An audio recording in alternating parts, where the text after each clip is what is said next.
Hello mga Beshi Cakes! Guys, na-miss ko to, grabe. At ako ito'y muli nagbabalik sa aking pagbo-voice record.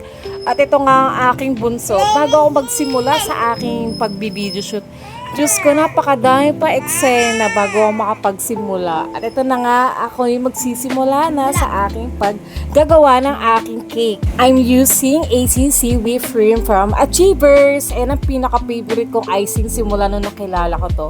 Super stable na at napakabango ng aroma. I love it sobra. Dahil sobrang easy lang gawin, cold water lang sapat na, kaya ACC yarn. Sa kalahating pack ng ACC whipped cream, nakakagawa na ako ng whole cakes and a dozen of cupcakes. Hindi pa nga masyadong kalahati yung nailagay ko dyan eh. Basta tansya-tansya lang din talaga ako. And then sa cold water, tansya meter lang din ulit. Pagtingin ko kulang sa tubig, pagdadagdag lang ako. Masabuti talagang tinitignan yung foul kasi minsan may dumidikit na piece. And then, ayan.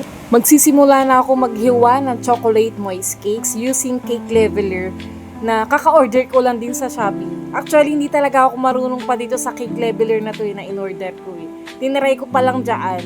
And sanay talaga ako sa bread knife, yung mahaba. Magpi-filling na ako ng aking cakes using whipped cream and chocolate ganache. Ganache is yung tinunaw lang na chocolate compound. And then, pinagmix ko lang din.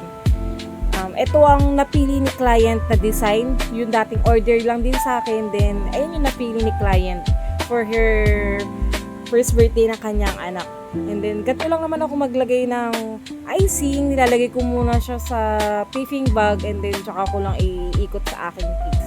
Mas napapadali kasi ako pag ayun ang gamit ko kaysa yung pa spatula. Ayan, ang aking anak na nakikigulo bago ako magsimula talaga. Diyos ko, parit-parito yan sa akin at gustong magpakarga.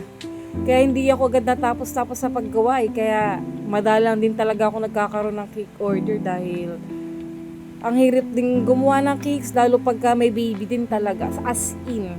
Ayan, medyo hindi ako nasatisfied sa aking ginagawang cake kaya inulit ko ulit.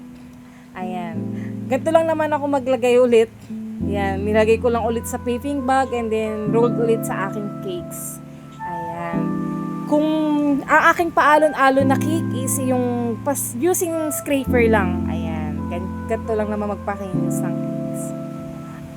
Medyo mahirap pero try and try lang. Ang ika nga ay try and try until you succeed. Ayun ang palagi kong sinasa-isip. Try and try lang.